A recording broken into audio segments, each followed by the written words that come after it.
Hello guys, welcome back to my channel.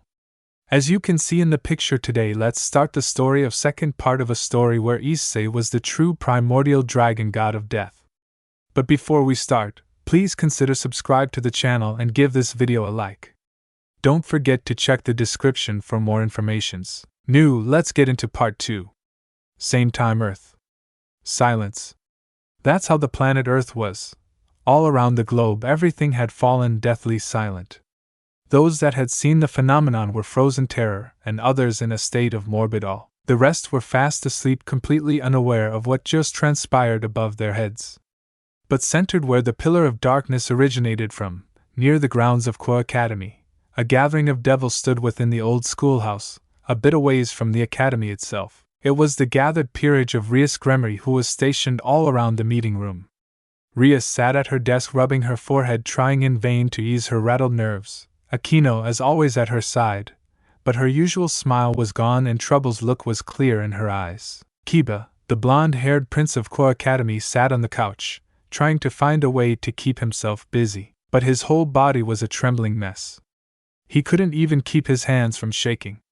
They had all been nearly crushed to death by a power spike that originated not too far from the academy, a few miles at best. It lasted for a good whole minute or two until it eventually stopped. But the anxiety and fear they felt was still fresh in their mind. But Kaneko, the one sitting at the window staring out in a direction, who had recovered first and was just staring out at a random location. Her eyes seemingly fixated on something the others couldn't see. "But what should we do?" Aquino said, causing Rias to sigh. In all honesty, Arias was still sweating due to the spike of power she felt just minutes ago. It was an energy she knew all too well.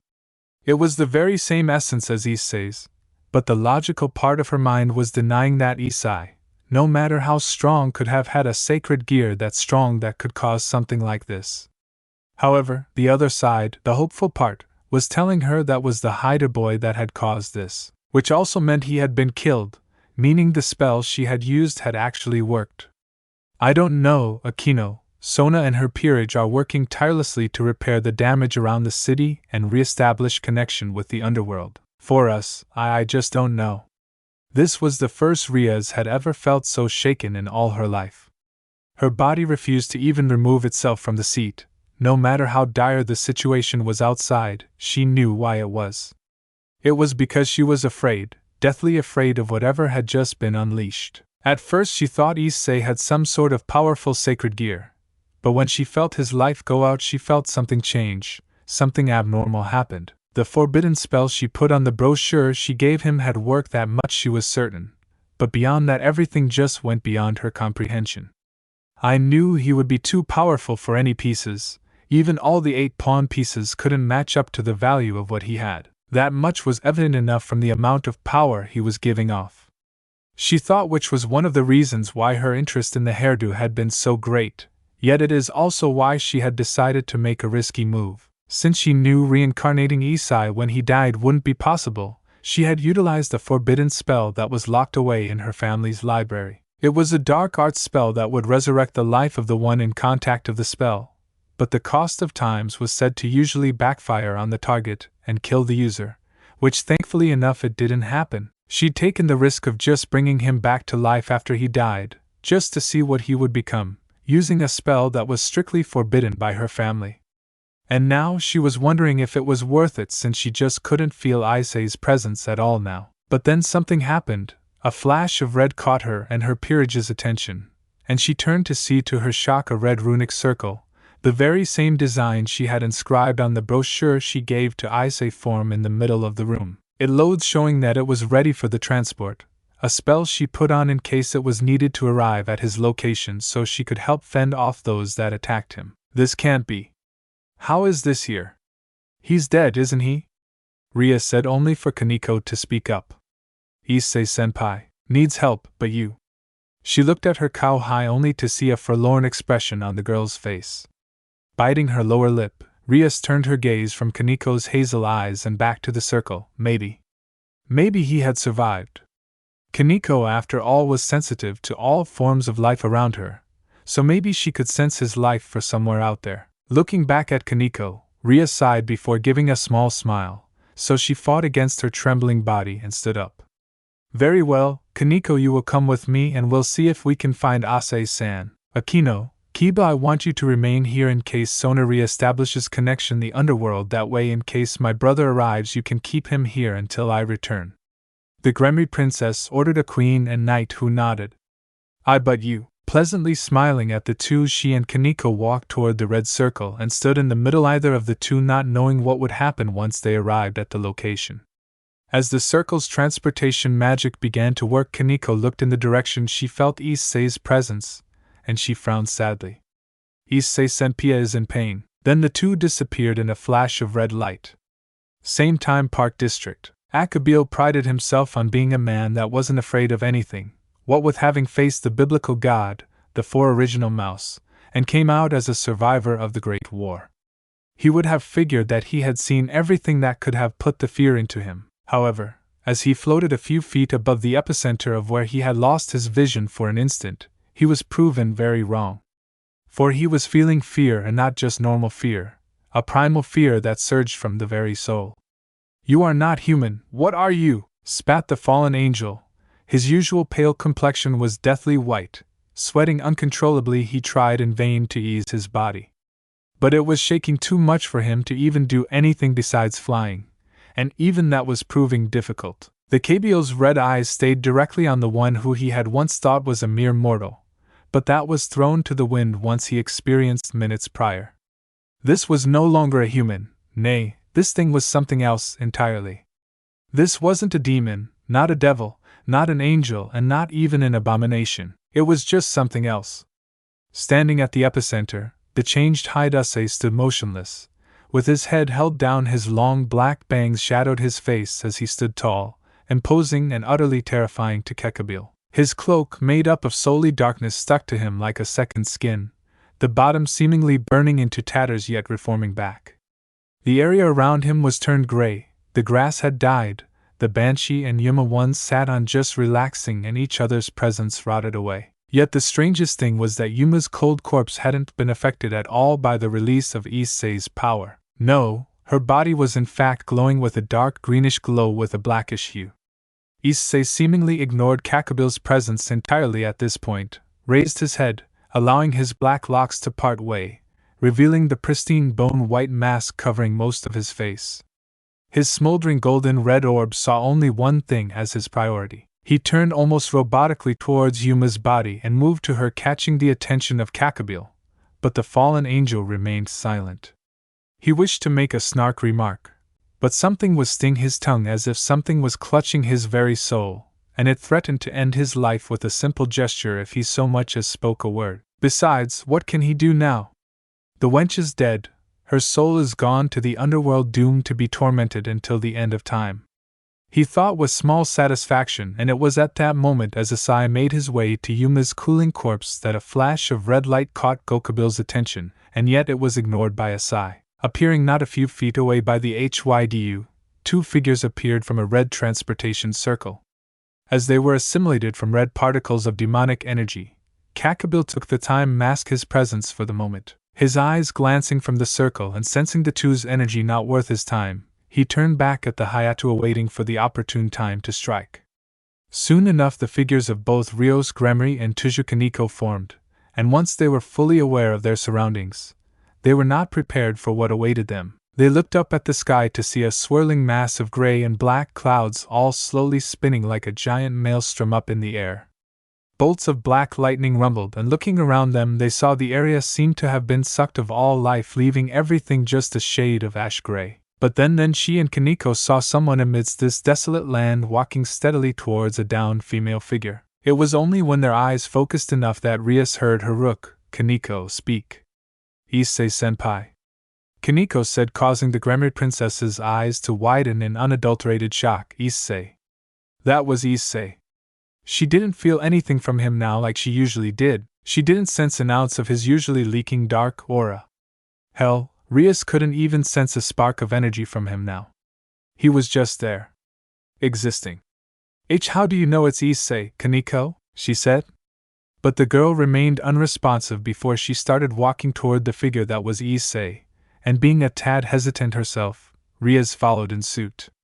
It was only when they got closer that they were able to discern Issei's appearance, and if Kaneko hadn't been entirely sure that it was him, then they would have thought this to be a total stranger.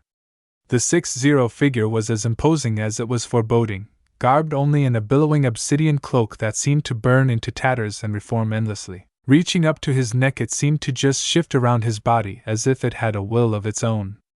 His once light brown hair was now pitch black and was long and straight, reaching past his neckline and to his shoulder blades. The two girls were only able to see his backside. They moved in closer as Issei moved toward the down figure, which they soon found it to be that Yuma girl that was always with him.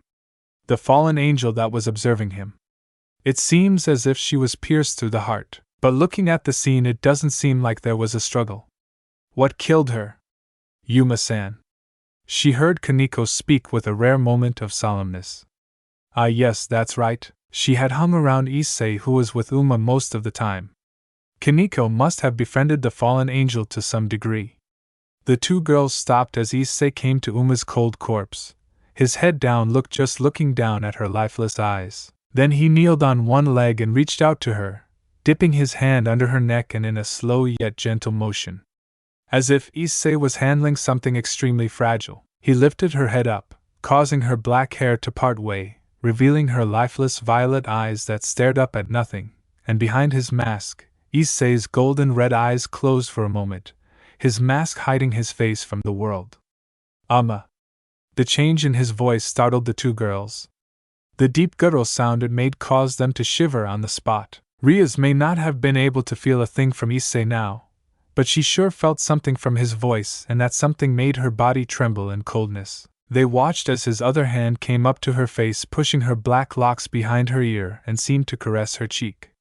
But soon enough Kaneko fought down her hesitation and came closer to Issei's kneeled form, and Rias, alarmed for the safety of her rook and mentality of Issei, followed as well. Kaneko came to Uma's other side and slowly kneeled down as Rias kneeled beside her. "Aye, senpai." Kenko spoke monotonously, but the sadness was evident in her voice. However, Issei seemed to hear her, and the two were welcome to a sight that made their souls cry out in terror. They couldn't see Issei's face besides his cheeks, for it was mostly covered by a pristine bone-white mask, resembling the frontal piece of the skull, similar to that of an executioner's mask in some aspect, and staring through the bone-white eye holes was a pair of golden red eyes that truly revealed that something in the essay they knew had changed. Something had awoken in him, something far more unholy than anything Rias could ever think in the deepest parts of her nightmares. It was the same for Kaneko, who was kneeled, frozen in place as those eyes peered at her. These eyes terrified her more than that of the rampage she saw of her older sister, Kuroka, who went made with power so long ago. What happened to you, senpai?" the albino-haired girl stuttered out, and the masked man tilted his head at her before he cast his gaze to Rias. For a moment he held her eyes, staring through her blue-green eyes, laying her soul bare before his golden-red smoldering orbs. Then he just looked back down at Yuma, leaving Kaneko's question unanswered. And as if instinct urged him, he raised his free hand from Yuma's cheek and brought up his palm. And to their amazement and slight apprehension, his hand was engulfed in an aura of purple and black. It soon began to solidify into a small wispy sphere that was the size of a softball. "Why is that? It can't be." Ria soon realized it when she saw the wispy sphere conform in Issei's hand, who gently brought it down to Yuma's dead corpse. The slight whispers and echoing cry originating from the sphere was all Rias needed to know to realize what it was. It was a soul, and not just any soul, it was this fallen angel's soul. What kind of power do you have to pluck a soul from the depths of the underworld and from the governing watch of Hades himself? Issei, what have you become? Rias thought, watching in fascination as Issei did the seemingly impossible before her and Kaneko's eyes. He brought the sphere down and let it sink into Yuma's body, and as it did he brought his hand up to her wound and his palm glowed a light green hue before letting the greenish energy reach out to her fatal wound, which it was soon healed in seconds. Heart regenerating back, flesh and torn tissue sticking back as if nothing had happened. When that was finished, Rias and Kaneko watched in shock as Yuma's pulse returned. Her chest began to move up, and a slight thrumming beat of her heart showed her heart was back and healthy as ever. Rias and Kaneko looked up from Yuma to Issei's silent form in total shock at this point. They had just witnessed Issei pull the impossible. Feeling something near death was good, but what he just did was on a whole other level. He just resurrected the dead, pulled the soul of one lost to the underworld controlled by Hades, and brought her back to life. Amazing. The words left her lips. The Gremry princess's eyes bespoke of the amazement she felt, and for a moment, as Issei laid Yuma's head back down and stood back up. For a single moment, Rias felt as if she were staring up at the presence of something beyond the trivial comprehension of sacred gear. She felt as if she were staring up into the face of the deity, of a true god. But then, why resurrect the one who killed you, unless I knew it? You are a monster. Kokabiel's voice sounded, alerting both Rias and Kaneko, who looked up to see Kokabiel appearing from a distortion spell that hid his presence. Their eyes went wide in alarm at seeing such a figure of legend just a few feet above them, but to him, his eyes simply passed them by and were trained solely on Issei with a great deal of alarm and rage in his yellow eyes. Hey Kokabiel, one of the 3 leaders of the Grigori. Why are you here? This was bad, very, very bad. Someone like him was here already. Rias could tell the situation was already extremely terrible if this man was here. She knew without a doubt there wasn't anyone near them in the city that could take on Kokabiel, and the one that could on equal ground were her brother and the other mouse. After all, this man survived battle against God himself, and even fought against the original Satans. This man was not to be trifled with, and yet the question pegged her, why was one with such status here? For your information, sister of Lucifer, I am here to kill that thing near you, but don't worry you, and the feline will soon join him, he said, floating from his spot in the sky. Rias stood up, as did Kaneko, readying themselves. However, Rias was thinking a mile a second, trying in vain to think of way to get out of the situation. It was very clear to her now as to the one who had killed Issei prior. It wasn't the Yuma girl, it was Kokabiel that had killed him. But that wasn't as important as the fact to how they were gonna get out of this situation alive. But it was not to be, as Issei turned around, seemingly finding it in himself to even acknowledge Kokabiel's very existence. No. Speaking out, he walked forward, passing both Rias and Kaneko. With them staring at his back, he raised his hand, the only thing not covered, which showed that even the flesh of his fingers had turned ash gray. His index finger pointed directly at Kokabiel, his eyes set into the form of a glare. You are mine, he said. It wasn't anything else but that of a statement. Clear and true, Issei's intention was clear as day to them all, and Koko's expression twisted into a form of amusement and disgust all into one. You dare challenge me, abomination? Fine, I lend you where you stand, he said before he reached out with both hands, and soon multiple spears of holy light much bigger than an average-sized one began to assimilate. No, you say don't? Rias tried to get his attention to stop him from this foolhardy decision, but the masked Hyoudou didn't even seem to hear her or acknowledge her. All that mattered in his eyes was Kokabiel, the one who hurt and killed his second friend. His intention was clear in his golden red orbs. He was going to kill this guy. He'd inflict as much pain as he could on this man who dared to lay a hand on Yuma. Die. Cackling out in glee, Kokabiel sent out the vast spheres of holy energy towards his A. But as they all converged on him, he didn't so much as move. No, he stood still as a mountain as the spears came in contact with his body. But like before, they were just absorbed into his body, dissipating the holy light as if it were a flickering ember. Seeing this made Rias and Kaneko's eyes widen, but Kokabiel's gnashed his teeth in annoyance. They absorbed the spears, thought Rias, who was shocked at seeing such a thing happen. Yet again with your trickery. How about this then? Raising both hands into the air, he started to assimilate a giant holy spear that grew and grew the more energy he used. Soon enough the spear was as tall as mansion-sized building. The spear crackled with pure raw holy energy, its light near blinding for both Rias and Kaneko, who could feel their flesh just sizzle by the presence of spear. There was no doubt that spear would vaporize any high-class devils in an instant. Hurling the spear down toward the masked Hyoudou, Kokabiel watched, glaring down at this thing that dared to oppose him. Surely, yes surely, this time it would vanquish this thing for good.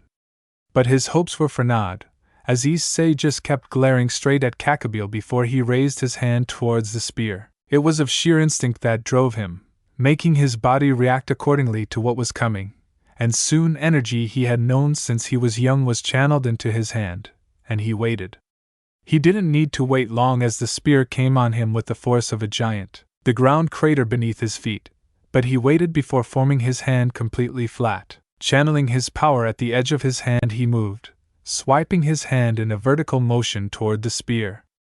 It seemed as if nothing happened for a second until the spear slowly began to detach itself into two halves as the very winds was cut by something unseen. But it didn't stop there, because as the others watched on in shock at what they were witnessing, Kokabiel never saw the entire right side of his wingspan shift before it was too late. Shlink. Pain. Unbearable amounts of raw, agonizing pain erupted from Kokabiel's right side, and the man showed as he let loose a gut-wrenching scream. Ah! His scream alerted both girls, who turned to see Kokabiel holding his side, but falling from his body was half of his 10 black wings, cut completely in half and straight through, a clean cut all through the bone and marrow. "What have you done to me?" he screamed as he tried to grow his wings back, but they weren't even reacting. Normally, fallen angels were able to regrow their wings since it was a part of their body, and in their ability to regrow the appendage. But this time, Kokabiel couldn't muster up anything to regrow his wings. His soul felt as if were seared and dumped in a hole of the sharpest things in creation, piercing, slashing, cutting and stabbing into his soul. He turned to glare as the monster who did this to him, but his eyes widened in fright when he saw Issei's eyes glaring straight at him, through him with the full intention to kill him dead in his eyes. The heavily scarred fallen angel felt his skin crawl at those eyes. "A monster? You're a monster?" "Abomination," he spoke incoherently, fear beginning to settle in once he realized the true danger that he was in. Finally acknowledging the mistake he had made, in his stupidity, he had unleashed something far more dangerous than he'd ever seen before. "Flee. I have to run. This thing. It's gonna kill me." Issei kept his glare in place and was gonna head toward Kokabiel, but his eyes widened when he felt something within him churn up and rear its head. Its voice boomed with power that rattled his very mind. "Time to take a rest, Hyoudou Issei." Stumbling, Issei reached up to his face only to let out a strained grunt. "Ugh. Gah," he grunted, reaching up the mask covering his face only for it begin cracking through the middle. This alerted both Rias and Kaneko, and they raced toward the boy. "Issei, have a nice rest." "Hyoudou Issei. We shall speak soon enough." The voice within his soul resonated, addressing him. He could feel it taking over. "No. I must kill him." What consciousness Issei still had opposed the force, but was quickly overpowered by the sentient life within his soul. "Do not be so hasty, you will get the chance to end him soon, but for now we have more important things to deal with. Now enough squabbling, good night." And that's all Issei heard before the mask cracked completely through down the middle, and his body flickered with the billowing black cloak seemingly started to vanish. He stood there with his eyes started to return back to their light brown ones. His hair began to turn back to its normal shade, and the growth of his began to return to normal as well. He stumbled once more before his cloak began to vanish into nothingness, leaving his naked upper body free. Left only in his school pants and no shoes or upper clothing, Issei felt his eyes begin to droop, exhaustion beginning to settle in his system. His vision went blurry before he started fall. "Issei senpai." Rias and Kaneko shouted, running towards his falling body before he was caught by them both. But his bone-white mask slid from his face in two halves, falling to the ground in a clatter. Only it began to vanish into white particles which soon faded into nothingness as well. "Now's my chance to get out of here." Though his pride was immensely wounded, he was not suicidal to stay and risk getting himself killed by that thing. Kokabiel turned his back on the scene.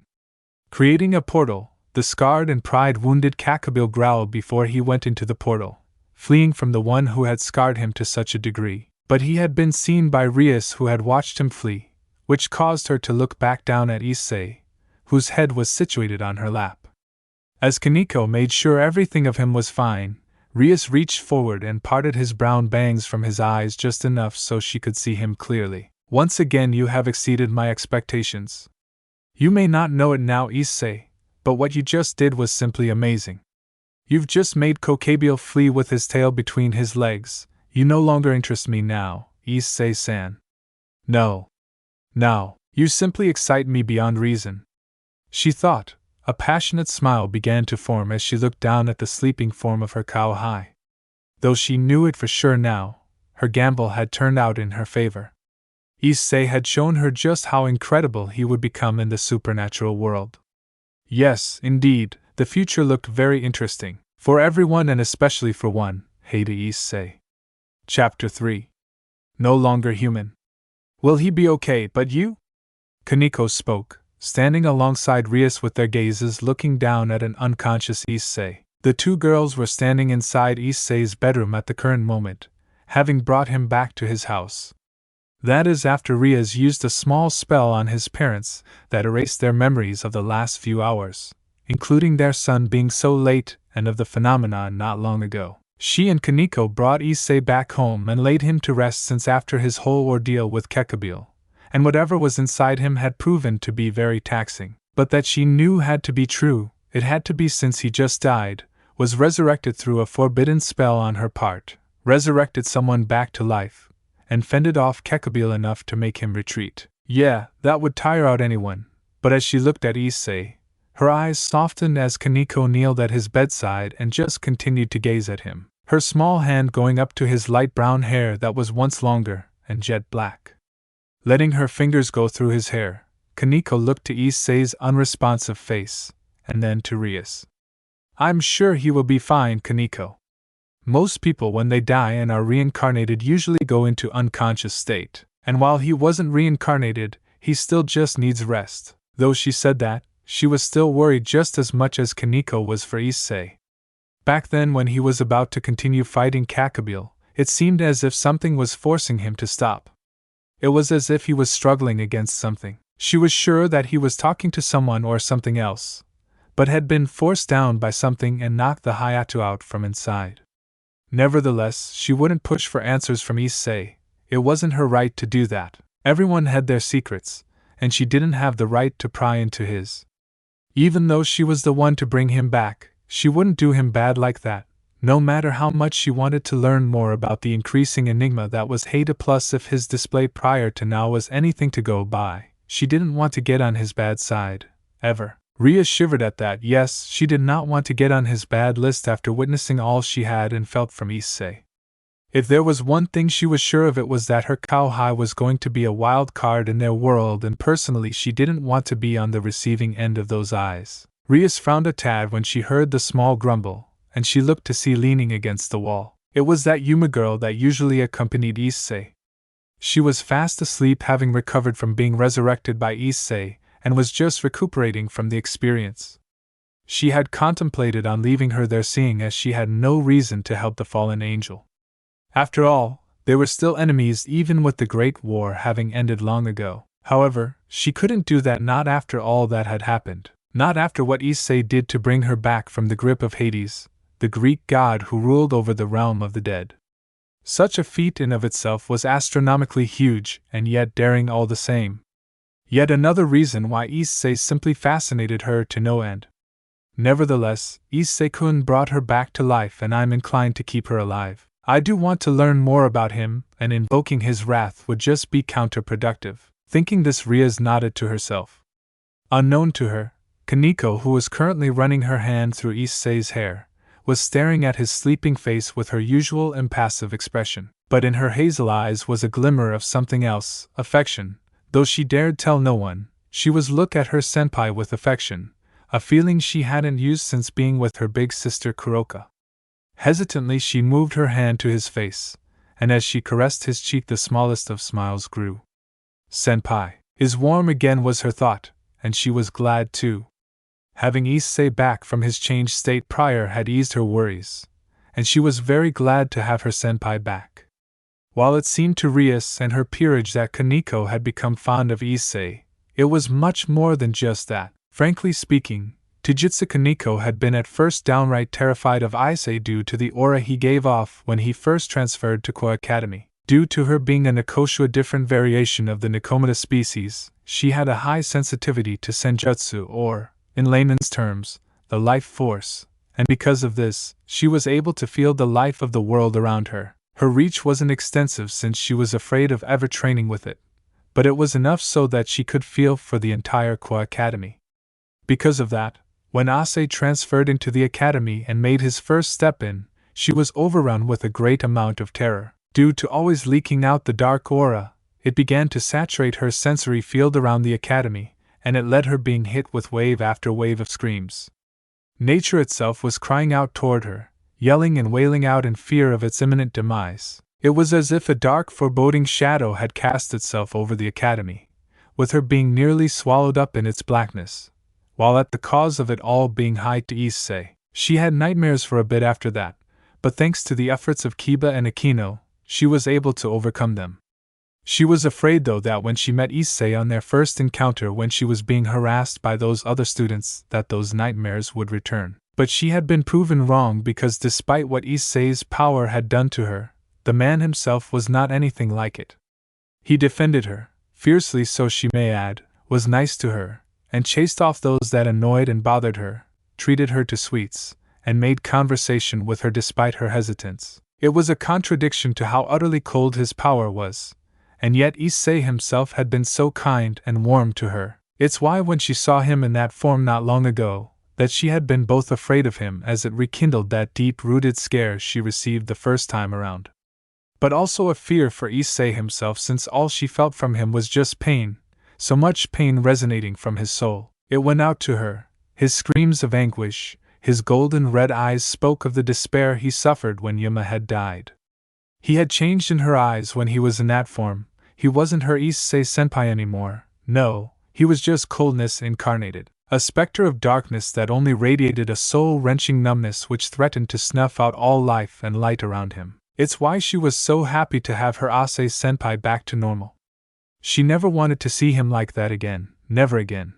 But it was foolish to think otherwise, now that he had died. It was inevitable now that he would be thrown into the supernatural world. I don't want him to be in pain again. I need to get stronger, so that next time I can fight by his side. So tied to this sudden surge of a thought, Kaniko's hazel eyes glowed a golden color before she leaned down till her face was inches from Issei's before giving a small peck on his forehead. Looking down at him, she whispered in his ear, making sure her king was unaware of her questionable actions. Sleep well, Issei-senpai. Pulling away with a bit of pink dusting her cheeks, she went to hold his hand as Rias made sure everything was in order. Okay Kaniko-chan, we're done here, so let's go back and have Issei-kun rest, she said while preparing a transportation circle for the both of them. Since she knew sleeping with him to heal his injuries were out of the question due to having been healed beforehand by whatever it was that he became, she needed to use this time to help Sona get things back in order, no matter how much she wanted to stay and do just that, if not heal him then to see the embarrassed face of her Kawahai. From what Akino says he does need to loosen up, sadly I can't, well at least today, she thought with a small smirk. Getting the circle ready she looked towards Kaniko. Let's go, Kaniko. The white-haired Nekushu didn't look away from Issei, but nodded nonetheless. Holding his hand in his own for a moment longer, she stood up and let go, either of the two not noticing a small wisp of black and blue leaf from Issei's hand and enter through Kaniko's. I bet you walking to her king. Both girls looked back at Issei before they vanished in a flash of red light. When they left, over the sounds of Yuhimura's snoozes, laying on his bed. Issei's closed eyelids twitched, his fingers convulsed and began clutching at the sheets of his bed. And slowly, without a sound, a black mist began to leak out from his eyelids, nose and mouth, and with a will of its own, it began to surround Issei's entire form. The darkness encroached, going to clutch on his form and his entire humanoid shape, and soon enough nothing of Issei was visible besides the shifting darkness that engulfed his being, hiding what was happening to him beneath the obsidian cocoon. But the most eventful of happenings was within his mind, Issei's mindscape. Floating, weightless and airborne, free and unrestrained like that of a bird flying through the sky. That's how he exactly felt at the moment, like a bird, floating and drifting through the sky without a care in the world. Yes, he could get used to this feeling, nothing to ever worry him, nothing to trouble him ever again. But then he frowned as images of people began to appear inside his mind. Wait, yes, they were familiar to him now. First it was a happy couple, his parents, the ones who brought him into this world and raised him to be the man he was today. Then a small girl with light brown hair and violet eyes who was looking at him with a megawatt grin even though her face was marred with mud and dirt. He knew this one as well. It was his first true friend, the one he hadn't seen since she left for England. Irina. The images didn't stop as more came and went, but a few stayed, 3 of which were familiar to him, though one he felt as if he didn't know yet he knew the person all the same. The first was of a girl with white hair and hazel eyes which looked up at him with nonchalance, but there was a glimmer of content in her eyes. Images of him patting her on the head, sitting with her, and eating together. Yes, he knew this girl, it was coming back to him now. Panico. And another image appeared, one that which made his heart ache painfully. It was another girl with long silky black hair and violet eyes that just gleamed in happiness as she looked at him. What was this feeling he had when he looked at this girl? This painful thumping. The feeling of having his heart ripped to shreds. But then why did her smile cause him such warmth? Why did her laugh fill with so much joy? Wait. I'm sorry, Issei. She appeared again, but this time her eyes were weak. With her life growing weaker, blood leaked from her mouth which ran down her chin. Wait. No. Yuma. His eyes flickered open as that memory came crashing back to him. It was all coming back to him now. His relationship with Yuma, his date with her, relaxing in the park where Yuma and he just enjoyed being in each other's company while under the starry night sky. And then that man, Kokabiel, appeared and started speaking of Yuma being a fallen angel, her mission to kill him, her defying Kokabiel and Yuma. She tried to protect me, he realized before she was tossed aside, and the last thing he saw before his vision went black was Yuma's dying body cast off to the side. He remembered a piercing pain going through him, and the dull aching agony of growing weaker and weaker. But then he remembered a feeling of absolute rage, of pure hatred surging from within him, and after that all he saw was black. The memory swirled within him, but was slowly melding back into him before more memories came, and these memories he didn't know of, but he felt as if he had experienced them, being in places he hadn't seen before, giant vast plains of grasslands, a purple sky and a realm of fire and brimstone, a world bathed in gold and white. Then people appeared, people he never knew, and names he hadn't known began to meld into his mind, blending into his own soul. Amongst them he saw people that resembled humans but had wings of different shapes and colors, some being white, gold, and black. Other creatures that he saw looked like crossbreeds of animals and humans. But then he saw these creatures, dragons. He corrected himself. That's all he could think as he saw them. Many of them varying from all shapes and sizes. Some bowed before him in reverence, others roared at him in challenge, and others lay broken and defeated by his hand. Among these dragons was another, ginormous in size. A flash of red caught his attention, golden eyes peering at him as if trying to stare him down before looking away in a huff. But then he saw something. No, it was a someone, a young girl from what he could see. Her back was to him, but he could describe her to be rather young. She was dressed in an attire consisting of a Gothic Lolita fashion. Her long black tresses fell down her backside. Her hair shined with a blackness that was both foreboding yet in some way familiar to him. Now that he looked at her, he felt something in him churn, and it only got stronger as she began to turn toward him. Her pointed ears perked and twitched, her black hair parted way revealing a small smile aimed at him. That smile, this girl's presence, why did it make him feel all these emotions? Content, happiness, companionship. It was strange to Hyoudou as his hand clutched his chest, trying in vain to calm his erratic heart, which felt as if it were going to burst from his chest. Who are you? He thought, but just as the girl was about to be fully facing him, she vanished, causing him to curse. He moved, situating himself until his feet was on whatever ground or floor beneath him, looking around him as Sei felt a frown coming along. All he could see was just pitch black, for as far as the eye could, that's all there was.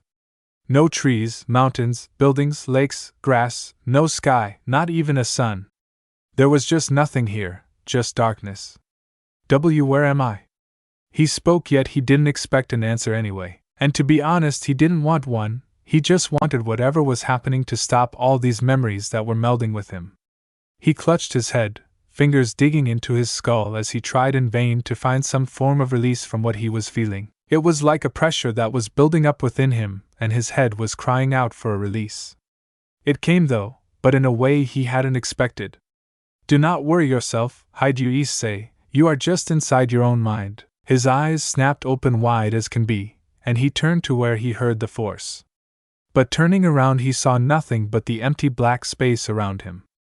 Gritting his teeth, Issei glared at the darkness around him, his frustration and stress reaching its limit. The strain of all these rushing memories was getting to him, and questions began to peg at him, making it all the worse. Was you immaturely dead? What happened to Kokabiel? Was he dead? Who's there? Where are you? Right here. It was then everything stopped for a sigh. It was as if time itself halted as a cold voice beckoned from behind him. He dared to turn. Slowly but surely he commanded his body to turn, and he did despite the fact he felt his entire soul being frozen. It felt as if something was gripping his very being in an icy grip, and the slightest wrong move would result in his death. It was as he turned that his aid was greeted to a side of something that was truly abnormal. It was a floating mass of Mr. Fog. It had a multitude of iridescent colors ranging from black, red, purple, green, white and blue. It was just about his size, and it just shifted and conformed as if it had a will of its own. Blinking, Issei just stared at it with a perplexed look. It was weird, but slowly he could feel all his stress be put at ease. Taking a step toward the fog, he tilted his head before reaching out toward it. Who? I'm glad I could see the face of my incarnation. The force spoke seemingly unhindered by Issei's confusion, which only grew at the mist's words. Wait, what do you mean by incarnation? And I'm in my mind. What's going on? Holding on to his head, Issei scowled as he tried to remember. But the mist just shifted patiently before it began to move on its own accord. Its voice, a voice Issei was beginning to think he heard before, spoke up. It's as I've said, you are my incarnation. You are the physical embodiment of that which I am, and as of now we are inside your mind. The voice spoke to the surprised Issei. The mist began to grow and began to form a shape. A humanoid one, and as it grew and took a form it began to show deeper characteristics to that of a human. What are you? He muttered, taking a step back as the form took shape, birthed from the mist and molded from the darkness that was his mind. The mist slowly began to seep into this humanoid form until soon it was gone, and in its place was something that made the hairdo grow very pale. The figure was crouched but soon began to stand, and along the way it spoke. You already know who I am, Hyoudou Issei. I have been with you since the day you died at birth. I have always been there watching and waiting as you grew into the man you are today. You should know who I am. After all, I am the reason why you feel that you are cursed. The humanoid spoke as it reached Issei's exact same height. It was a dawning realization for Issei as he beheld the form standing before him. It was coming to him now, fully realizing what this entity was saying.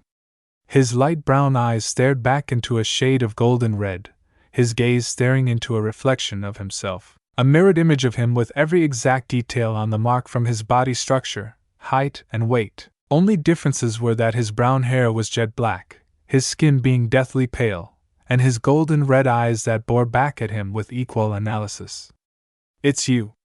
You're the one who's been there, my shadow, the energy that's always been haunting me. You're the reason why I can see all those spirits, the reason why I'm so different from other people. It was all coming together now as he looked back at his own inverted reflection. The energy that's always been with him since for as long as he could remember, the reason why he could see the spirits of the dearly departed, and the reason as to why he had always been more physically fit than his generation. He was staring at the reason, the sole entity responsible for it all. He felt as if he should have been angry, hateful and spiteful, but he couldn't find it in himself to bring up any kind of emotion like that. No.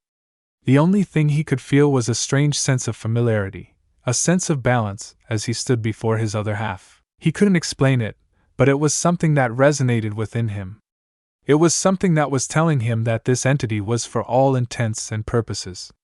It was at that moment Issei had an epiphany, a switch had been flipped, a long-forgotten truth that had been locked away at the very depths of his soul. Something he'd suppressed since he was young, it was coming back now, surging from within his body and coming to the forefront of his mind.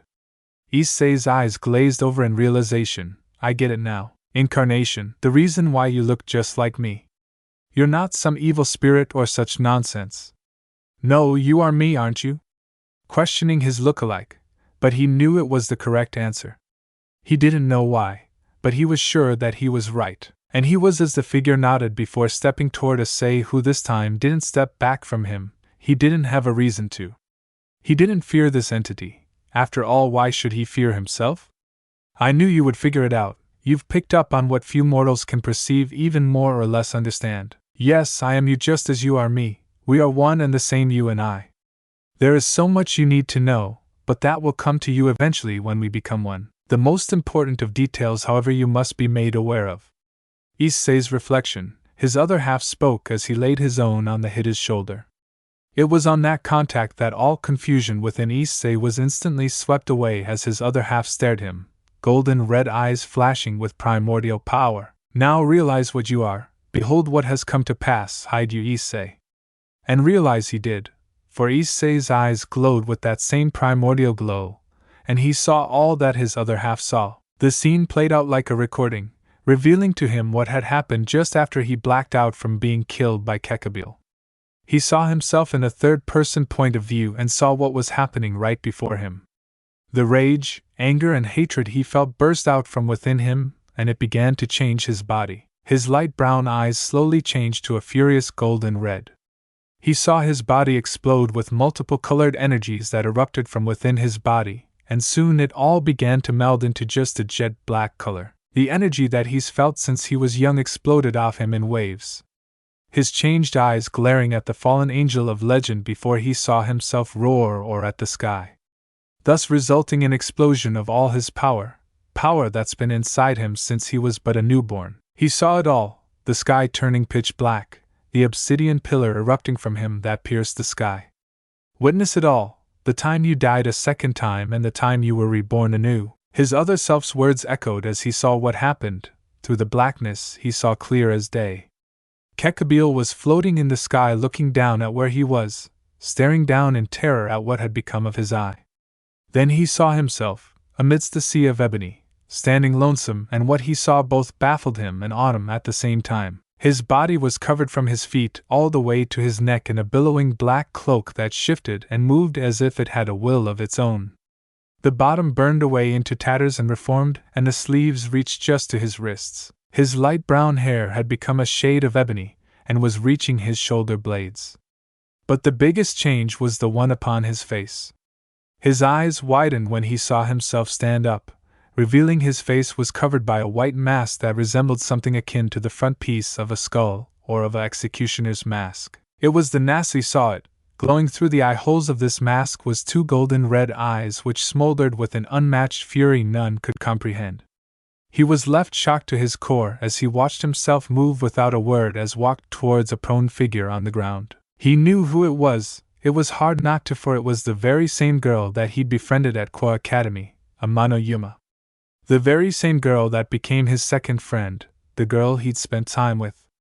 Ever so joyful and happy around him, but at the same time he remembered what Kokabiel said about her being something called a fallen angel, her true name being Rainer and her mission to kill him. But she protected me at the end and died for it, he thought to himself as he saw himself walk towards you, Rainer. But along the way he saw a flash of red light, and what it was appeared to be a crimson runic circle of some kind of origin. Appearing from the light was two girls, two very familiar girls at that, with one of them making him grow even more surprised. Kaneko and Ria Senpai. What are they doing here? He asked himself, but could only watch as the scene played out. The two walking up to him, Kaneko trying to bring him out of whatever had happened to him, but he never vocally responded to her. He just looked at her, and Issei felt a twinge of regret for scaring Kaneko with his eyes. He then saw himself look to Ria's before looking back down at Rainer. He watched himself in amazement as he gently brought up Rainer's dead form, her dull, lifeless eyes staring back at him, through him, and it showed that she truly was dead. However, he saw himself bring up his hand and conjure up something which soon formed into a wispy-like sphere, which gave off echoing cries and wails of a voice, Rainer's voice. He watched as he let the sphere go into her body, and then healed her fatal wound to her heart. And as if a floodgate had been released, Issei felt immense relief wash over him as Rainer began to breathe again, her pulse returning to normal and the beating of her heart returned once more. As she's alive. Thank goodness. He continued to watch after that, the proceedings of Kokabiel revealing himself to the unaware girls which caught them off guard. He began to scowl as he saw the girls tremble before Kokabiel's overwhelming presence. This angel guy must have been truly a terrifying being. But he was glad he saw himself step past the two and challenge Kokabiel himself, and save the two girls from facing Kokabiel.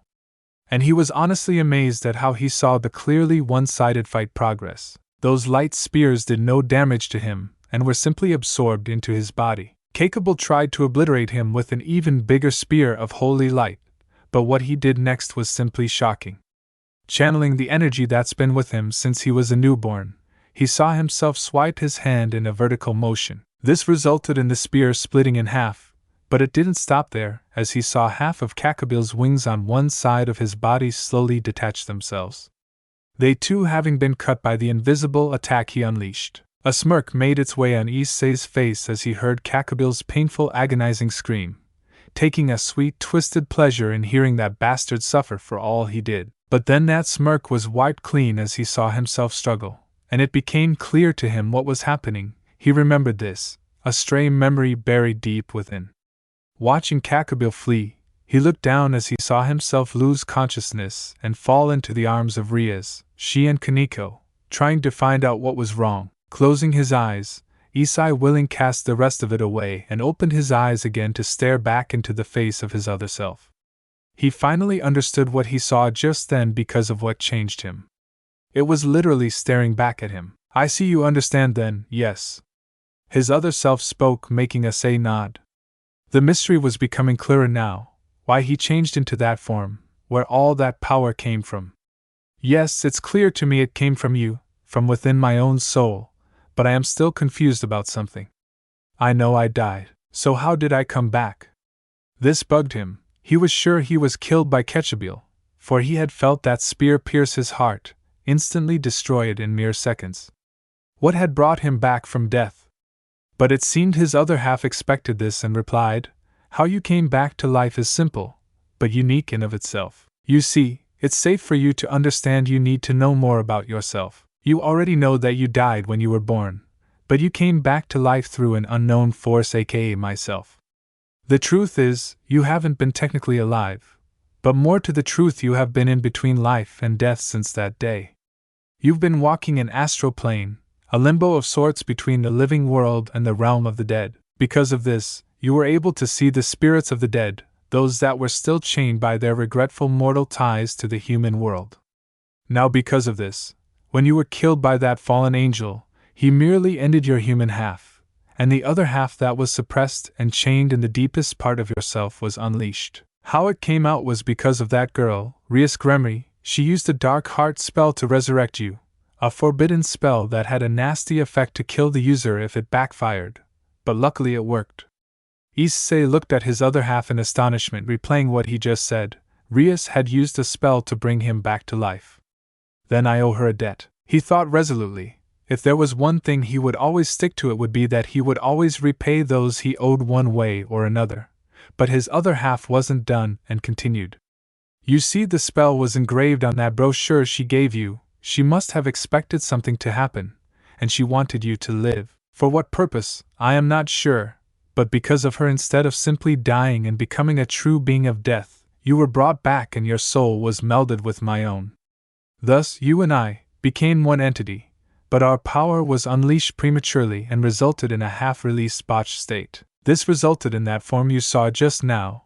Our power is unstable, and the only way for it to balance itself out is for me to fully embrace my other side, for me to welcome you into my soul instead of opposing you. I must welcome that which I have always suppressed since I was a child. He finished, causing his other self to show the smallest of smiles. It was a smile of pride. Correct. And it would seem you are ready for the merge itself. Your soul is ready, but something tells me you are hesitant about something. Speak your mind, there is only yourself and I within this plane of existence. He said in a safe frown before he looked down at his hands. It's just that, now that I know, these memories they are yours, and they show me that everything of the supernatural is real. Demons, angels, devils, fallen angels, all of it is real, and yet I ask myself, what am I? He stressed out each word while gazing back at his other half who remained impassive throughout his words. When he showed the slightest flicker of amusement, his golden red eyes seemed to glow in mirth, as if he just heard something that was funny. To say, you should already know what you are. We, are a being that transcends even that of the supernatural. But here's a hint, we are an entity that is everywhere. We are an omnipresent force that's been with creation since the dawn of time. Our name is feared and strikes terror into the hearts of all things. Souls cry out in terror, and we reap that which has reached the limit of their life. We are that which is forever eternal. We have had no beginning nor end. He said as he placed his other hand on Issei's other shoulder. He was rewarded with a glaze of understanding coming into Issei's eyes. Then that means, you know we are death, he said. It was a statement which was proven correct as his other half confirmed his words with a nod before his body began to evaporate into a misty fog. Nothing else needed to be said as the misty fog infused itself into Issei's body. There was no pain, no struggle, no nothing as Issei fully embraced what he had suppressed for so long. It was a strange sense of serenity Issei felt as he became one with that which had ended his life as a newborn. But there was no anger, no hatred, just simple acceptance.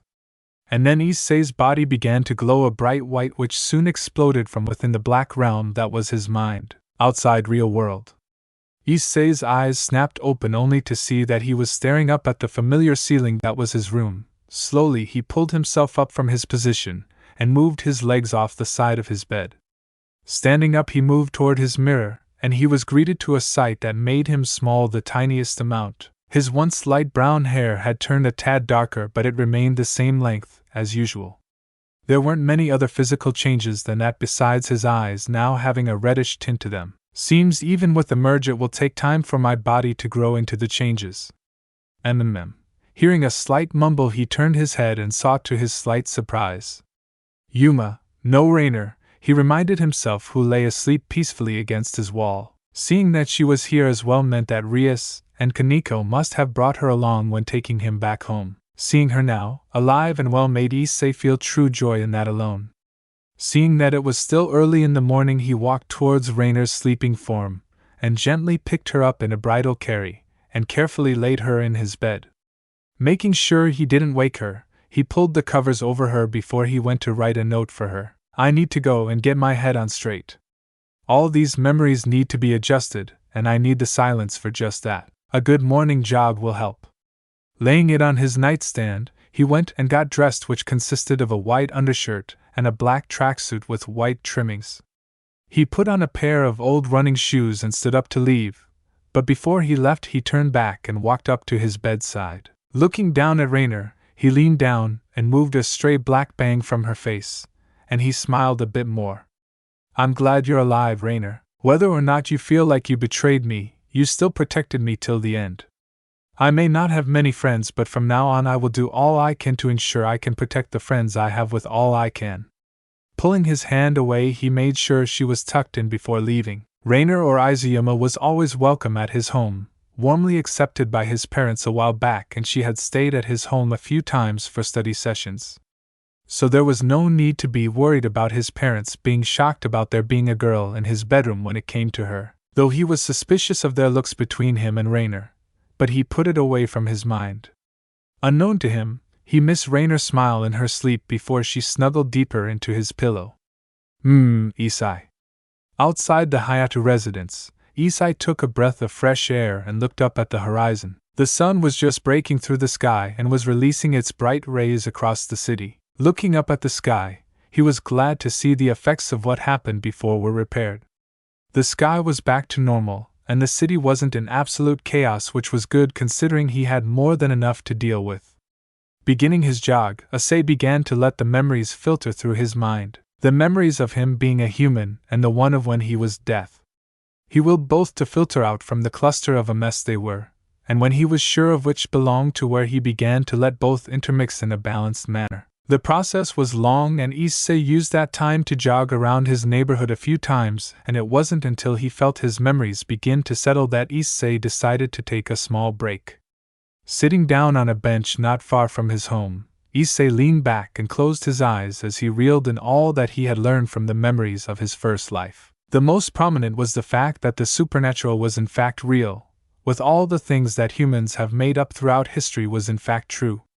Heaven, hell, or the underworld, angels, fallen angels, demons, devils, mythical creatures, the pantheon of gods of each culture, the Christian mythology, Greek mythology, Norse mythology, Japanese mythology, Buddhist mythology, Hindu mythology, these were just a few, but it was all real, and he was there. The memories showed he had always been there, watching everything up to the Great War play out, watching the 7 princes of hell fight it out against God and his heavenly angelic forces, the fall of the Watchers, Grigori, the alliance of the devil's clans who allied with a number of demons and yokai clans. Even the recluse dragons had either ignored the war or played a part in it.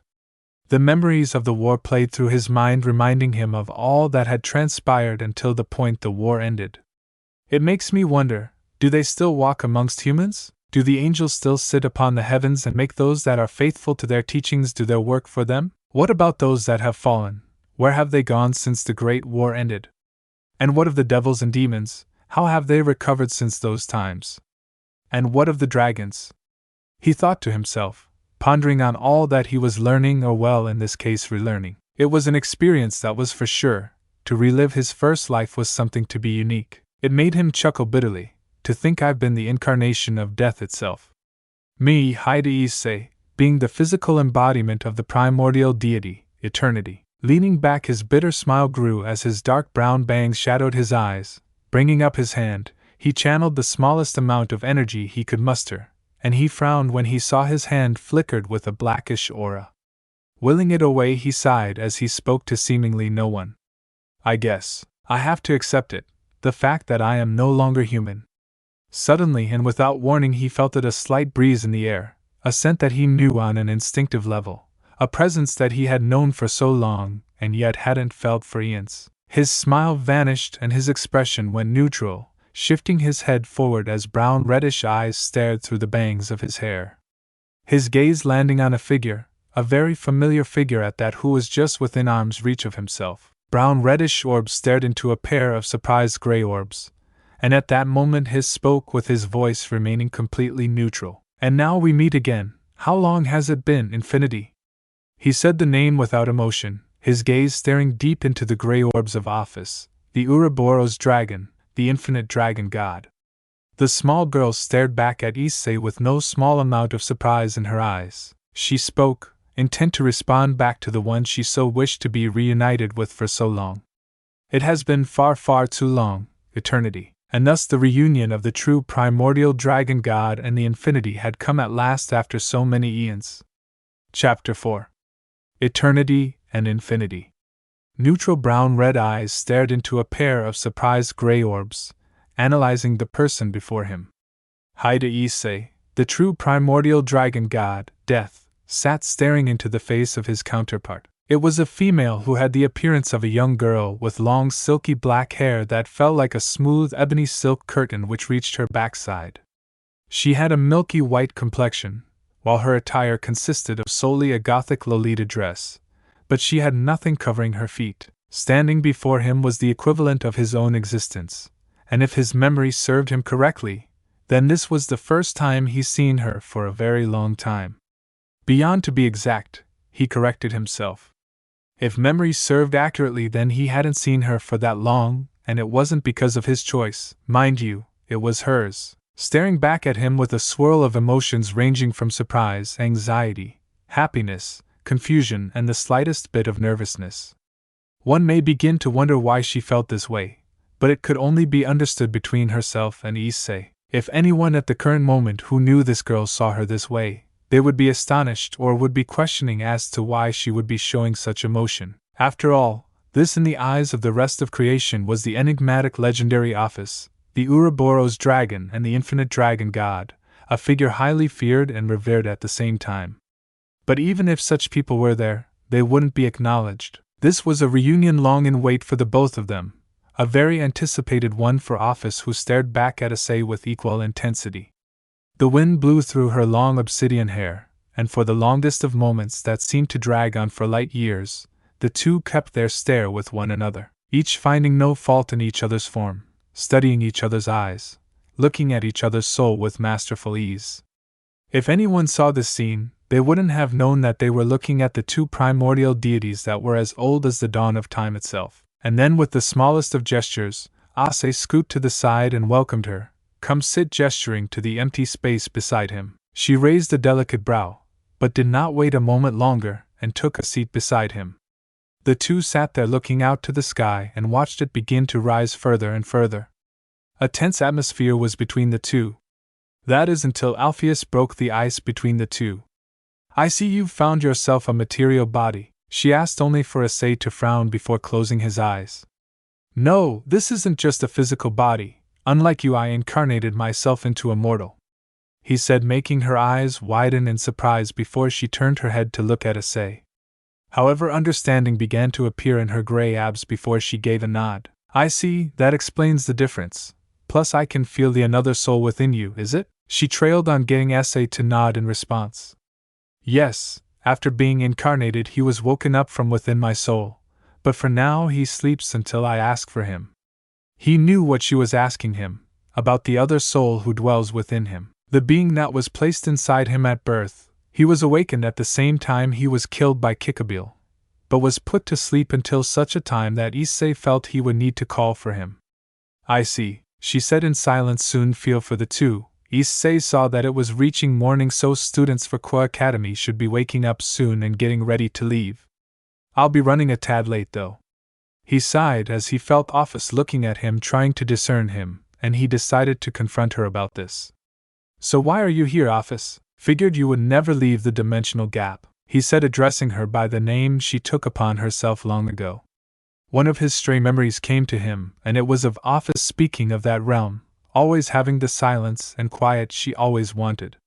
She averted her gaze and seemed to mumble something, but he heard her perfectly well. "I can no longer enjoy the dimensional gap like I used to. That fledgling Great Red got too powerful in your absence, and has taken refuge inside and has been causing a ruckus since then." It was a hesitant admittance on her part, and his brow perked up at that. The memories came to him was that what he was called now, Great Red. He was a very special dragon, for he was a very unique dragon who represented the illusions of dreams, but still he was but a very young dragon back then, always being a stubborn hothead. But to think he would become powerful enough to throw infinity out of the home she's used since the dawn of creation. His eyes narrowed on her. "What's the real reason you're here? Even if Great Red became that powerful, you are still infinity, and your power is absolute. He should be of no trouble to you, so why are you really here?" It was the truth, for as far as he knew, she was his counterpart, his equal in existence. Why would she be unable to force that fledgling out of the dimensional gap? He glanced to her but raised an eyebrow when he saw her avert her gaze from him, and was he mistaken, or was there a pinkish hue on her cheeks? "I never could get past you. Guess I may have another reason," softly spoke. She looked up at Issei with a hesitant frown on her face. The Hyoudou looked back at her with a perplexed look which just got deeper as the pinkish hue on her cheeks got darker. "I wanted to see you eternity," she said as her hand slowly went to grasp his own, causing his eyes to widen slightly at her words. The sudden influx of memories hit him then, of when he was just a formless entity, and it made him remember exactly why they were separated in the beginning. Narrowing his eyes, he removed his hand. "That's funny, because I seem to remember that you wanted to be alone after all life had been formed. It was your choice to leave, so why come back?"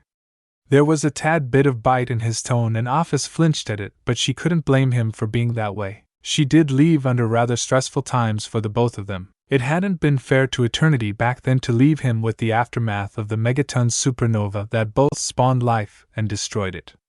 But at that time she just wished for complete and utter solitude. Nothing else mattered to her at that one point in time. but she had been wrong to have done that, and to him of all people. It had been a mistake she regretted since the day she separated herself from him. She retracted her hand, a bit hurt, but she understood all the same. I know that, and there is no way I can ever ask for your forgiveness due to that selfish act on my part, but I've regretted that choice. It was a mistake. After the Great War, one wanted to come see you, but after you harvested the souls that died, you vanished, even from my senses. At that time it was as if you wiped yourself from existence. I thought something had happened to you.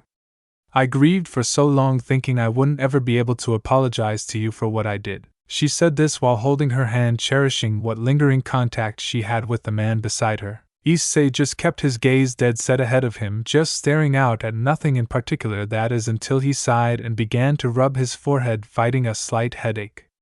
He could tell Infinity Ophis was truly and honestly heartfelt in her words, but it was a scar that wouldn't go away no matter how much time passed. But he couldn't allow himself to carry the grudge against her, especially not after being incarnated.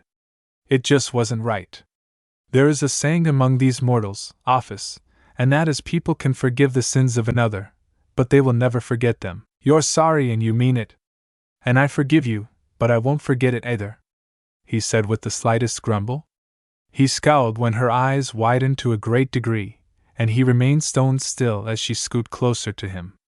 Thank you, softly spoken as ever, but he harder words. He could feel the gratefulness in her tone, and it made him smile the slightest inch.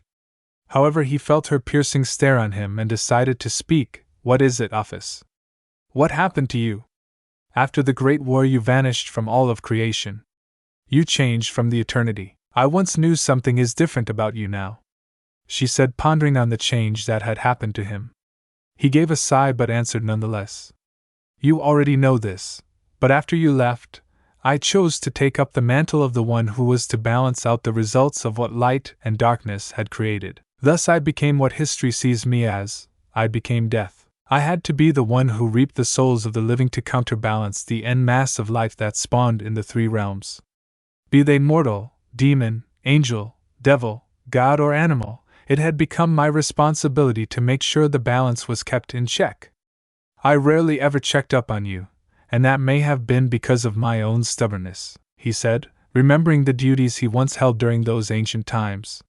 He could feel her gaze on him, but he continued unperturbed. I spread myself out among the three realms, becoming an omnipresent force by the time the Great War initiated. After the war was finished and I had harvested all the souls that had vanquished, and sent them to their respective places, I cast myself out. I longed for a change in my own existence, and I found it by incarnating my essence in one who I felt was worthy, which is what happened prior.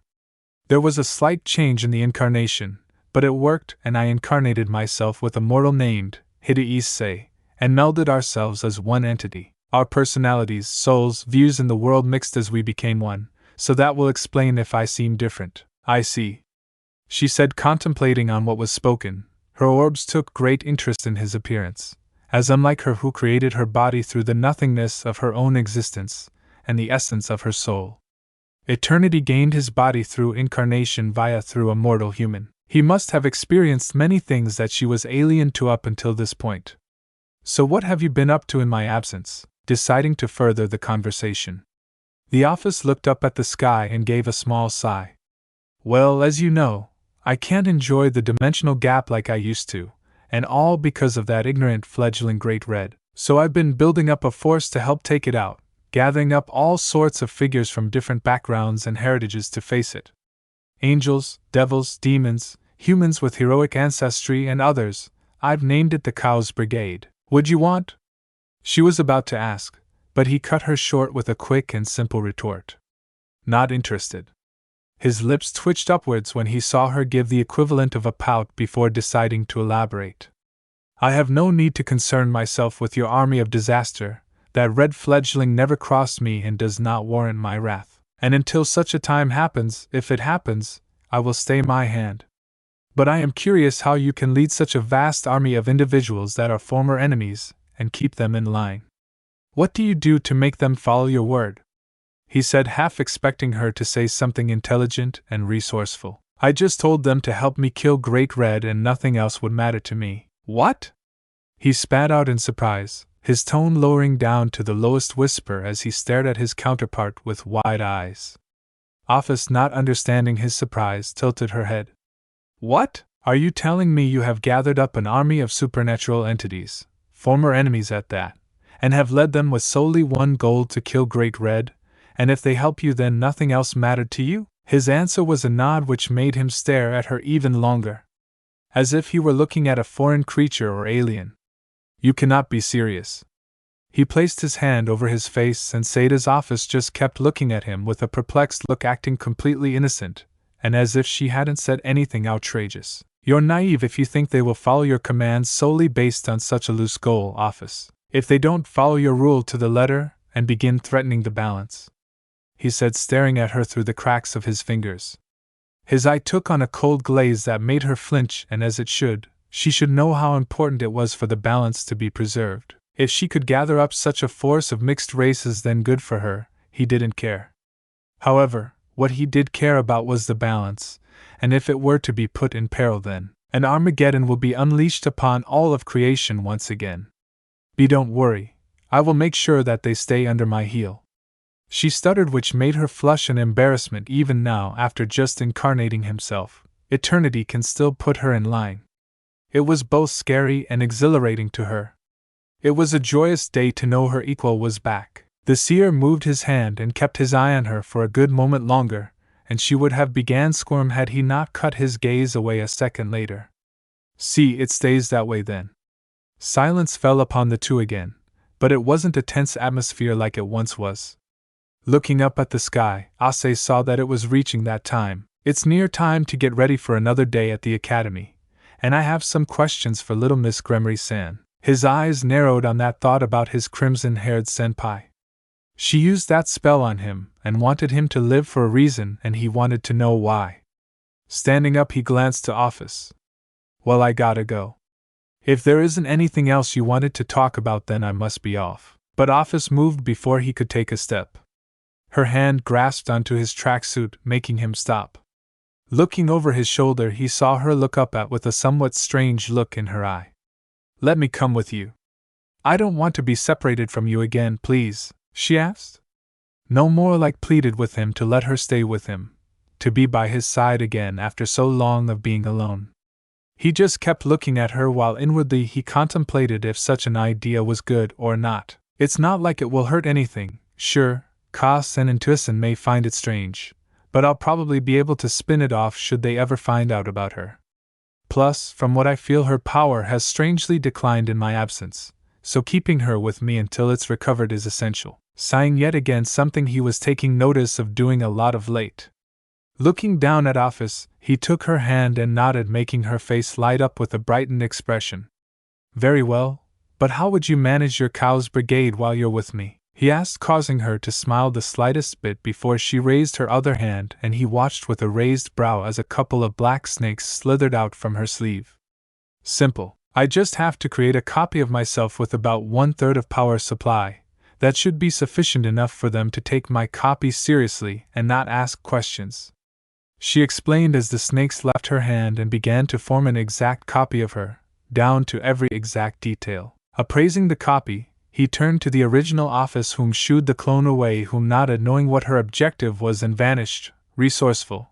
But you will need to follow one condition if you're going to be staying with me for the time being, he said, causing her to tilt her head. Like, well, I certainly can have those that know of your existence see you around me. When we're alone, that's fine, but I don't want the hassle of other supernatural beings prodding about you, he said, making her tilt her head before smiling. I got it. Making sure no one was around, she raised her hand. She jumped before she was enveloped in a poof of smoke. When it cleared, Issei saw that she had shifted herself into a low, flowing black scarf, which he caught and gave it a look. It was a simple black scarf with tattered ends, but with a faint design of a dragon. That'll work, I guess, he said as he saw a pair of gray eyes appear from within the scarf, which looked at him. Yes, some believe I can just shape-shift into different people, but shifting into objects isn't beyond my reach. He heard her from within his mind, causing him to roll his eyes before he wrapped the scarf around his neck, securing her around him and letting the end flow behind him. Running a hand through the scarf, He let out a small smile as he felt Ophis enjoy the touch. "Welcome back, Infinity." Pulling the scarf up to hide his mouth, he heard her with appreciation within his mind. "Glad to be back." Eternity, hearing this essay, started to walk away, intent on heading back home to get ready for the academy and to deal with the problems ahead of him, one of which he was sure was Yuma dilemma and Rias Gremery's motives with bringing him back to life. But as he was leaving, he felt Ophis ask him something that nearly made him trip in surprise. "By the way, why are you going to an academy?" Feeling a sweat drop begin to form, he sighed before patting this scarf around him. "Because since many around me, including my parents that brought me into this world, consider me human, I'm intent to at the very least attain an education, as they say." She remained silent for a moment before she gave an honest response. "I think it's a waste of time," she said, since it cut off her time to spend with Eternity Issei by a good margin. Issei just chuckled, but continuing on. Underworld Gremery Castle. Surzex Lucifer was not in the best of moods today as he sat alongside his wife, Graphia.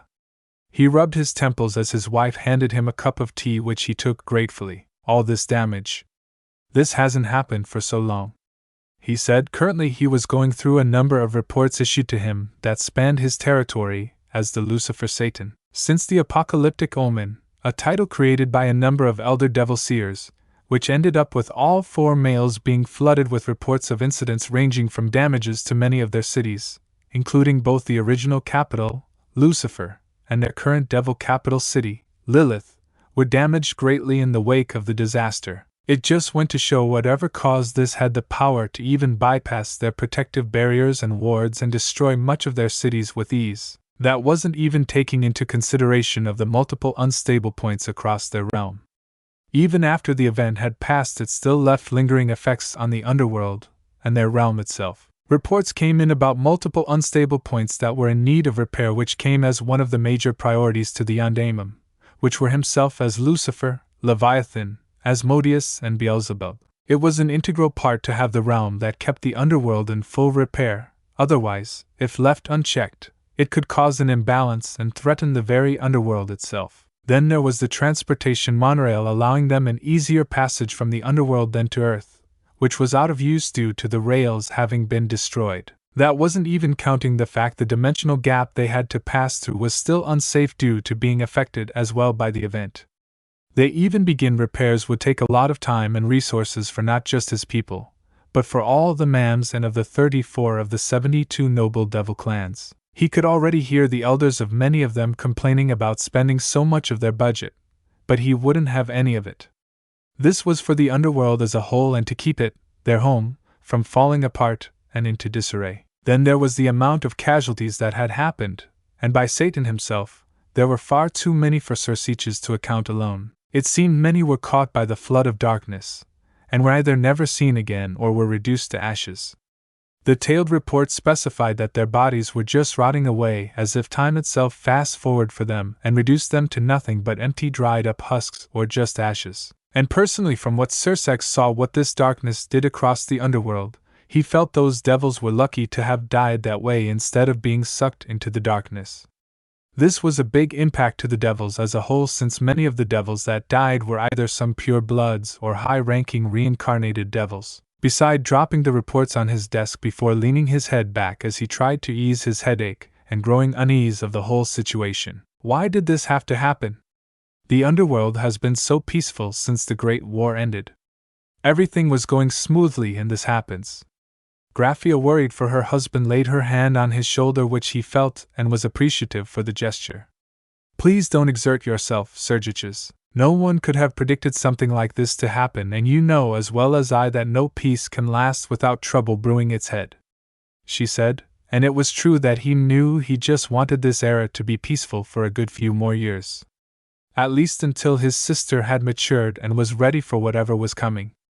I know. It's just that I'm worried. Besides all this chaos in our own home, I'm worried about Riaz and her peerage. Seraphal's been wanting to go to Earth to see if her sister and her group is fine, but with all the work piling up and the Underworld in such a state, she's needed to stay as well. And there's also the fact the other noble clans are causing a ruckus since that event passed. I mean, Graphia, they're even talking about this being caused by the Kikmo Old Satan faction. His words made her silver eyes narrow at that. The Old Satan faction had been very quiet, nearly non-existent in their movement. But if this were true, if it's true, then would they be declaring war by doing this? She asked, only for Sergius to sigh before shaking his head. No. Though they are incredibly stubborn and foolhardy at times, even they would not stoop this low as to attack their own homeworld like this. Besides, even they do not possess the sheer raw power to do something of this magnitude, he said, although he wasn't entirely sure of it himself since information on them was scarce. There is also word of the Phoenix clan, causing a number of incidents as well, Sergex. She reminded him, causing him to give a slight curse. Oh yes, how could he have forgotten about that? To be honest, the entire clan was starting to reach the end of his nerves. Ever since the incident ended, they had been flooding the Gremory clan with hundreds of notices about them, wanting to bring back Rias from the earth, all in due part because of the political marriage set between her and the heir of the Phoenix clan, Riser. Just thinking about that boy, Riser, made Sergius very unhappy. The third son to the Phoenix clan was, in his honest and personal opinion, a slime ball piece of trash that didn't deserve to even be in the same presence as his little sister. And if he had his way, the boy wouldn't even see the light of day again with his demands for Ria's hand in marriage. But the marriage contract was set between his father and the Lord Phoenix as a way to create a bond between both clans and help establish this through union through both the third son of the Phoenix and heiress of the Gremory. Since pure-blooded devils were becoming a rarity, it could prove to be a beneficial boon if a pure-blood child was created through that union. Yet it made him sick to his stomach that his sister was being forced against her will to marry that little brat. It was a good thing he was able to step in at the time and give her leeway to go to Earth so she could try to find her own way out of this contract. But beyond that, he couldn't do anything else. Honestly, why Toussaint and Koh-san continues to support this endeavor is beyond me, he thought with a tad bit of spite. It was clear to him, Rias didn't want anything to do with the marriage, and he figured their parents would respect that. But they were too traditional to see it that way. It was a miracle that he was even able to get them to agree with his plan for Rias alone. Currently, his parents were away to the Phoenix clan to try and reason with them about the current situation. I know, Graphia. I'm just hoping Toussaint and Koh-san can reason with them and hold them off for just a little longer, he said, to which she nodded. She knew her husband disliked the entire thing to a great degree, and she couldn't blame him. Ria's fiancé, Riser, was just not a suitable man for her nor for any woman. It was in her mind an arrogant, womanizing, sexist pig that wasn't suited to be married to her little sister-in-law. Thinking about his sister, Sergius sighed. I hope Rias is okay. Earth Hide residents. Amano Umar Rainer, fallen angel, and member of the Grigori organization, had never anticipated to find herself in this type of situation. Her long black hair was a bit damp and was brushed in a way she liked it. She had just gotten out of the shower and was currently dressed in her spare school uniform she had left at the Hyoudou home. Currently, she was in said home sitting down at the table eating breakfast with Issei's parents. Her body was acting on auto-drive, eating and answering her questions from Issei's parents. But inwardly, she was numb to the whole world as she tried to desperately figure out how she ended up in this situation. Kokabiel killed me. I know he did, and yet here I am, alive and well. What happened? She thought to herself in confusion. She remembered it all from having a date with Issei, which made her flush a bit, to relaxing in the park under the starry night sky. And then Kokabiel appeared, revealing who she was to Issei and attacking both her and the Hyoudou. She remembered it all in clear detail, how she tried to defend Issei, protecting him and apologizing to him in her final moments. His shocked, haunted look even now made her body tremble from the look in his eyes, as darkness overcame her. In Craner, think. Try and remember. And she did, trying to think back to what had happened just before she died. The only thing she saw was Issei being killed by Kokabiel. But then the unimaginable happened. Issei began to change in her dimming vision. Black energy began to leak off him. His hair had grown to his shoulder blades and had turned pitch black, and his normally warm brown eyes flashed a cold golden red.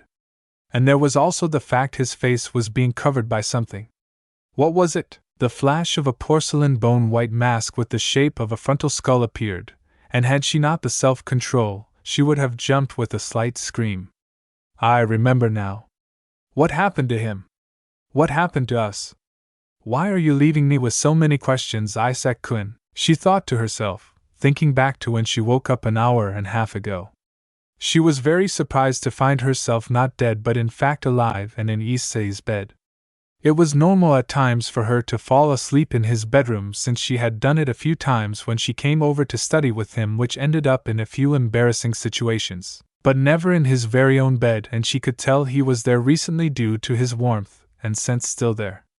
She did her best to hide her cheeks flushing to a scarlet when she realized where her thoughts went on that part. She shook her head about and remembered that after waking up and realizing she was actually alive, tried to find Issei, but unlike before she couldn't sense his presence anywhere in the vicinity. It was then she found the note he left for her, and she was both relieved and a bit apprehensive of what it said. He had gone out on one of his morning jogs and would be back in time to be ready for school, but she was nervous to see him since it also said that they would be discussing the matters with what happened last night. Did he know?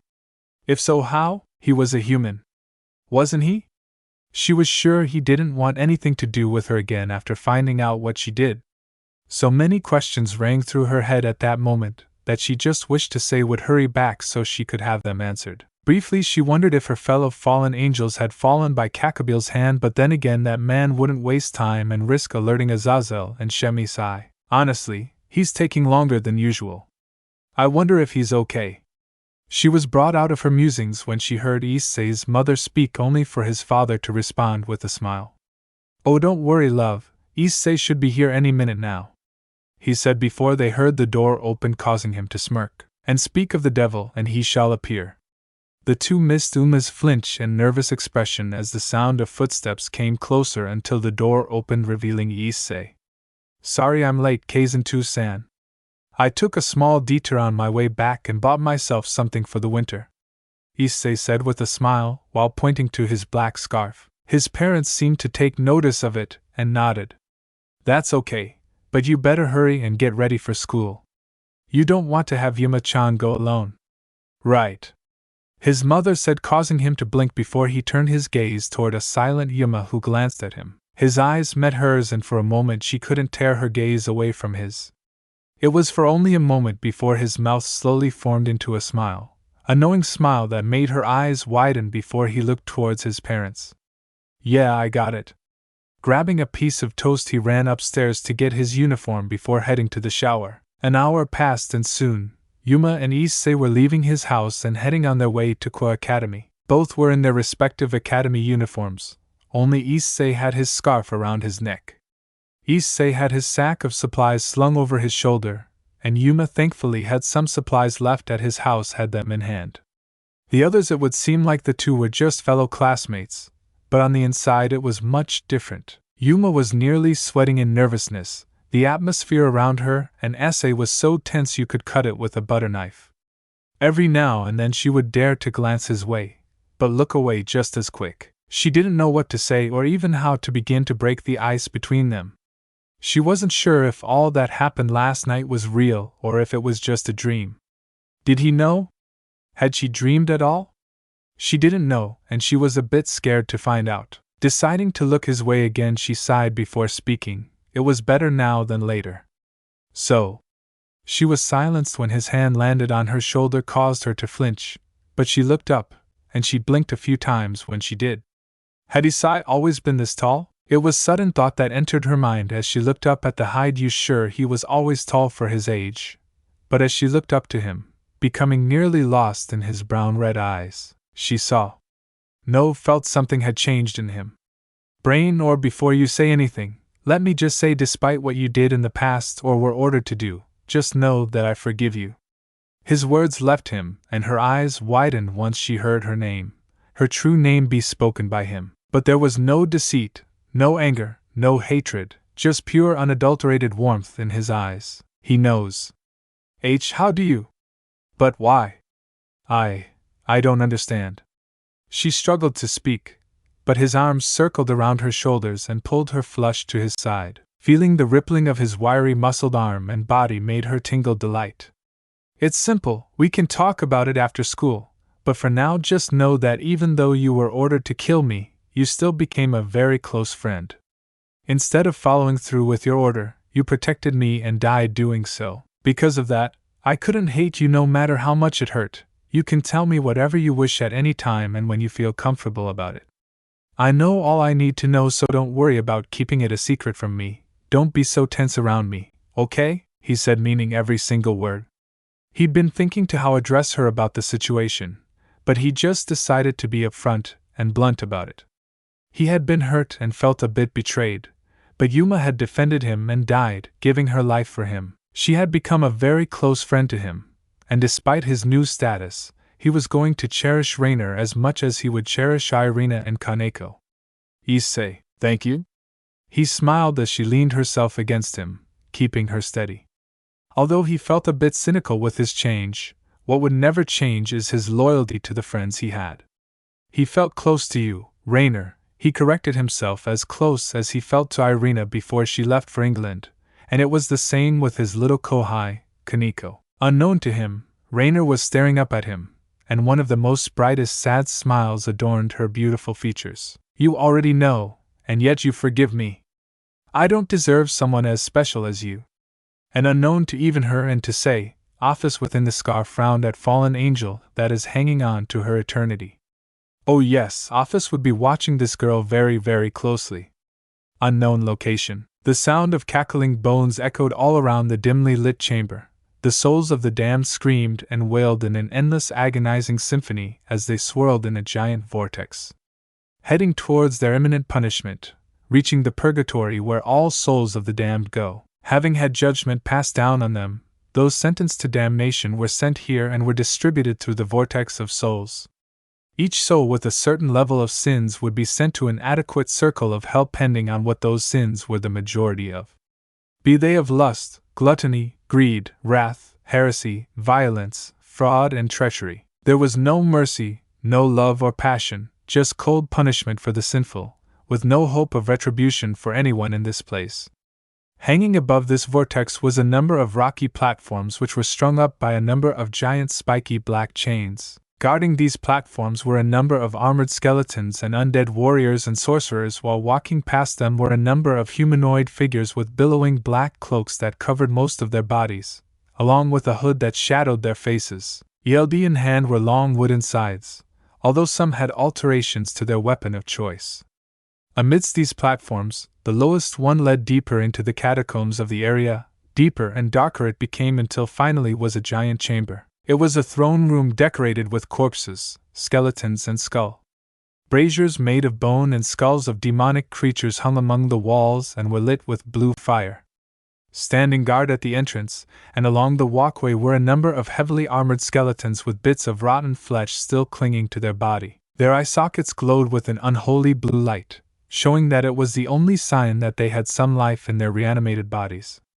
Leading up to the throne sat a single figure, garbed in priest-like robes.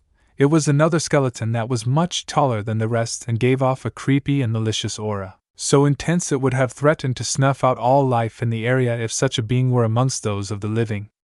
Its skull was covered by a hood, but it grinned as the skeleton's eyes bored down at the figure standing before him. So, how do your new wings feel, Kokabiel? The skeleton cackled, humor escaping its body, causing its ribsage to rattle as the figure before him, Kokabiel, in all his fallen glory, smirked up at the figure with a glow of respect. He tested his new wings on his one half, made entirely of torn flesh and bone, and hummed in content. They feel very adequate, Lord Hades. His smirk stretched across his face, his yellow eyes glowing with a hint of madness as the Olympian god, ruler of the realm of the dead, brother of Zeus and Poseidon, cackled further. His eyes flashed with an unholy light as they bared down on his newest subject with twisted glee. Very good. That's it, guys. Thanks for listening to my video. Don't forget to like, share, subscribe, and comment below your favorite part. Sayonara, see you in the next video.